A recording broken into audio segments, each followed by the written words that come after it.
Opemso TV esunie e YouTube e na Facebook. Nene yabo anan aba eye Daukro a ewo Ivory Coast, Côte d'Ivoire. Na yabota yereba no tiawa. Eye Nana Koffi Bédié na Efremu. Na eye we ebo Asantehene yekotodwam. Enti yentimi enya omumu ewo se Asantehene krora otu ne bofo ma ni begina wonachi. Sede ebe ya obesi otumfo anan mu. Enu nti perima oje abo dunai the second ena ebesi otumfo anan mu. Enye ono nko ye wo nananom ahodo bebre a omo ba ya omo nso ebi free manhia na ebi nso efri insuta ya omo ba ya omo nso ebesi omo hene anase wono ma odi onso enan mu. Enkomo no enso ha ye ne mpanimfo bebre bedi nkomo na de ewomu bia no ye de abremo ye wie a de bekoso agro na se anase ye na se nyina so no ye bomoden na ye de abesom ahwefo a ehwe Opemso TV medin e de Koffi Opemso TV esunie subscribe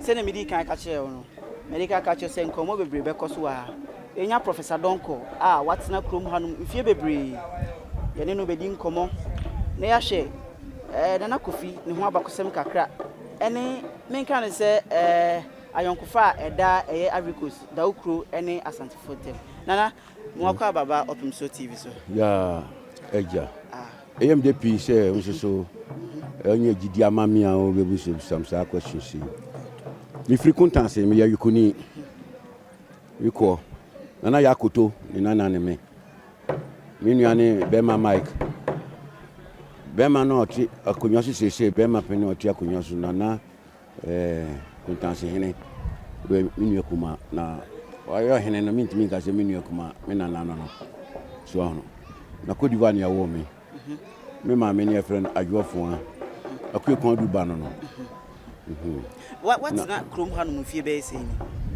ya wo me ko school wa Ghana ko school wa piance ko school wa contact ko school wa bono mi wie na msa be start class 2 wa ha okay Nana Koffi ya oda for me say na wo si ni mo no fa so ya bagro fo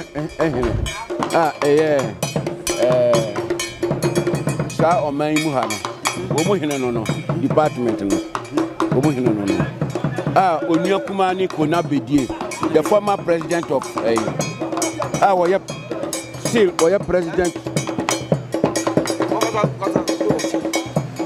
president of PDC there. It just say PDC there no. Bibiti say NPP ana kana mukamba ku say NDC yeah. Okay. Yehwe ayonkofa be na da Daukro wo Côte d'Ivoire ene Asantehene entem. Say nsuta. Sa nsuta hene ne sakaso hene no. Nsuta fo no wo mu free sakaso fo no wo free nsuta. Akonje no mu dwane ba Côte d'Ivoire. Okay. Yehwe ubetima ma yebota yenti a omutimi Asantehene Dora otu bofo se omumra na yemegina na nan. Se abusuan kro no a. Abusuan kro no a. Okay. Omunyina wa abusuan ba ko. Abusuan ba ko. Okay. This abusuan. Okay, Matias. Me pesa me de enkomo ni wie fi se adwumadie no ya hyase a ne se na wakoye pani wa hanum se ya onim Nana Koffi ene na abusuan wa Asantehene mu no. Sanka ya busuani attribute ben anase adansidie ben anka betimadi afa no na yemfa no ni onu amudie we correct man chichiri na ne man no we onu akuma ye former president abusuafo no amanfo no open asempa so nti oni problem okay we dey offer wa na just wa fa me pese ye den komo ni we fi se last words once am be kan twa to na yemfa adwumadi mikia otufo yeah mikia no pa na Media me waha. Na me yukuni. Okay. Na yakuto. Kontansi yakuto. Koffi kakari nuaba yakuto. Na sini yen. Okay. Uti bidi nkomo no waha nke be me de pa. Chia nana. Wadaroma no kwanso. Na wadaroma beti. Abusiafo ya to adwumadi enu so ti ye obi a se na me kan nkomo na obi a no ye de beto asawa.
said ye Nana Asantehene Oji Abo Berima Nana Aduna the second Eba Yehwe said ye not this fair etie asa hodwa Nana Asantehene Odane di ebra ye pie dwabon le mas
Nous allons recevoir maintenant nos parents du Ghana qui vont à leur manière aussi dire Yako. Et Ghana Fouem. Et Ghana Fouem.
na ebusafo ntempa so na yankohwe adesiedi a otumfo bofo ejina otumfo na mu ede ebae na yewia ya no bedi nkomo na wagebra kirekire yamu sede etie na fekuo kura ofirimu a oba ya ode adesiedi no eba yankohwe mra.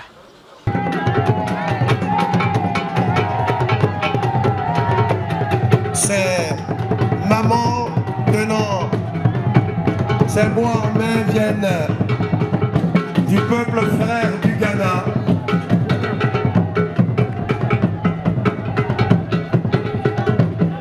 On me fait plutôt dire s'il vous plaît. Sinon on sera obligé d'appeler ça. On a une non, adaptation. Ani mpanyinfo ni kuremu mpanyinfo ani ma yewu asote prekope sai wono ana de o twene ni akban. Il n'y a pas très longtemps, lorsque le Haut-Touveau a été informé que lui-même, son frère, ici, Bédié, Koffi, Nana Bédié, Koffi et Marcelin, s'est tourné vers le mur. Ça veut dire beaucoup de choses. Et il ne peut pas ne pas venir. C'est pour cette raison qu'il a fait venir son oncle, lui-même son oncle, le frère cousin, vous savez, le roi de Côte et le roi de Nsuta, à l'époque, étaient des jumeaux. Donc aujourd'hui, il est arrivé pour venir remplacer Nana autrefois le roi suprême du peuple Asantehene. Anuti yebu nano ene naso yewura otu ono a ne bofo a ya konta se ma hen anuti wode ntahra aka ho saja be ma ni ayeturo ni fonton fro anu so ka ho e di akire kete anu so di akire yewura so onwi e so no na de da fama ni bro ni sa pentunsia ya adaka baako ni risky pentumienu 4 bottles ni bonu ese ni aso asanti kente ebo ye fankata na ade so fama na ni sika futuro enso ka ho na de yewu 2 for kokoso Asantehene wo kasa Le autrefois Asantehene prend la parole. Lui-même, ce sont un côté qui est aujourd'hui parti. Alors il ne peut pas le laisser comme ça. Pour ainsi dire, si lui-même n'est pas là, qu'il a délégué les gens pour venir le remplacer, il a fait venir ici ce peintre qu'on appelle Kente, Asantehene, gin, 4 bouteilles de gin, snap, un paquet, c'est-à-dire un carton de snap. Et en plus de cela, traditionnellement parlant, il a donné poudre en or pour que avant qu'on nous mette Nana dans sa tombe, dans le cercueil, on doit prendre pour éclaircir son visage, comme les femmes ont l'habitude de poncer leur visage. Donc, pour Nana, c'est la poudre en or.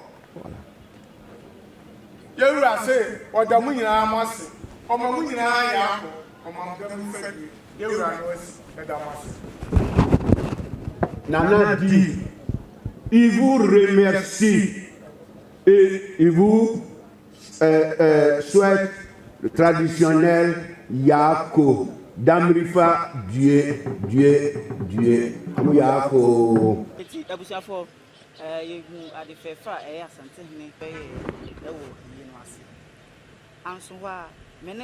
Nana kwabena ochi ye ba na adisediye no wabekire mu sede isiye no ena ni hihye ye kura no ene se eja memo akwaba yebu adisediye no kura no ene se ye kasa adisediye ye de ade adawo ma yo medase ye kasa adisediye a yewura otumfu ote kokoso Asantehene se ne hunipa kan abusuane be se no se ne hunipa kan yewura ama yede ne niema ese na fata ntoma nsa anisika futuru yede ko gya na ade kwan fefefe edman sa na ade se de ntie okay me hu se na obobo snap pentunsia gin we sa na ye no ana se Asantehene nko ana owo sa nhihye no medase yewura Asantehene ene wo sa nhihye se ye be ye sa nhihye na ya ye de sha se free fokuo na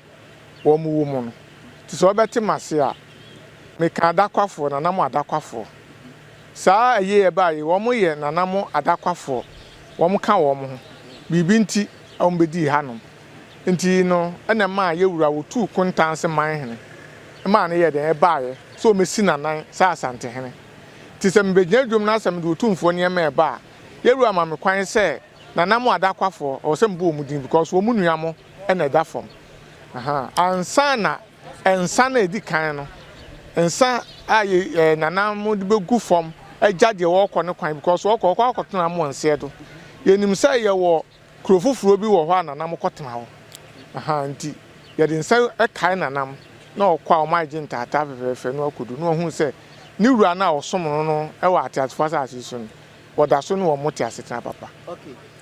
Opimso radio, Opimso TV ni. Wada Roma. Nsɛm a woka wɔ hɔ no no. Wobetimi asɛ sisu biu ama etiefo ani ahwefo nso so atibi a. Bedase. Betimi asisu biu. Yewura otumfo kokɔ so Asantehene. Me kwabra oche na mbegyina ho kyerɛ na disiedie. Na disiedie no de na di kan ɛyɛ ne nsa. Pantunsia. Sɛ memfa ma abusua no mfa ntwa safie fanya na ade kwa fefefe mfa ma. Anu firi hɔ no. Snap whisky pantumienu.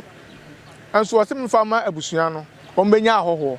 Hɔ wɔ mbeba no matu so de asɛbe wɔ mo. Wɔn de asom wɔ mo fefefe. Afi so obehwe a uhu se na ntuma bonu esenua so asante nnwuma asante ntuma esombo epo na yewura man de begina ho se yemfa nkata na ade so mfama no na wokɔ no akɔto na nam wɔ anse ado ne ebusan se na ntuma ye wo se adakwa fokuo na mbo mu nti me ba no me wura Asantehene na de sa ntuma no begya me kwan se mo ba na se me ba na se mo busa me kwan so a manya amane bosuo bi abɔde akyerɛ mo.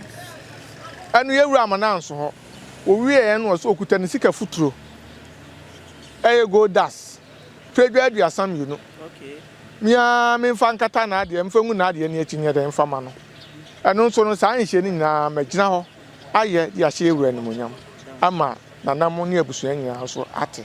Okay den na ebeba ma Asantehene tubofo free Asantema mu ma omaba Côte d'Ivoire daukru se omumeja Nana Koffi bedi kona achi kwan den na beba ana enka ne se nkita ho be na da krowei ene Asantema ntem anu na me chiro mu se me kasa na me kasa bibi nti nana mo adakwafo bibi si ama ebi bedi ha okay na omo mbedi ha no so no oma ase atre se bibi to omo tu nipa ma ne free ha bebo yewura Asantehene amane sanse omo ye yewura dia nkrofo anu ti na ma we si ye no omo bebo yewura amane ma yewura nso ma kwan se ye nso yemla ye me hye ne nimonyam ne me ya de ye se fata bia mfama no wala ma feko ben na Asantehene tu omo ba ebe jam Nana Koffi nanamo adakwafo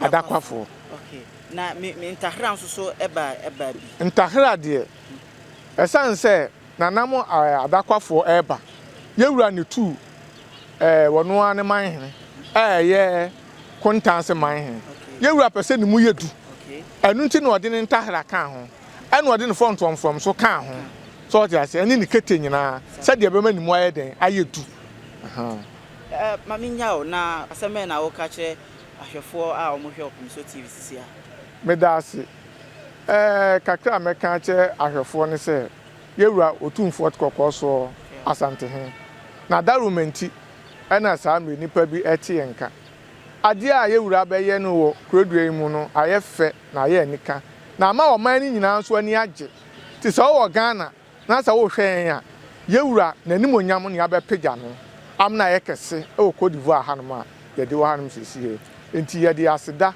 ene ayiye ne de mamo e wo de yewura nso asoma ya me ababe amano wala ma ye da ase okay enti abusafo aha ne de mu besie na ya da wo bi asese oje bre na ohwe bomode na subscribe na follow your page no bre bia na de nsem bia betum bia no unsa betimi aka makra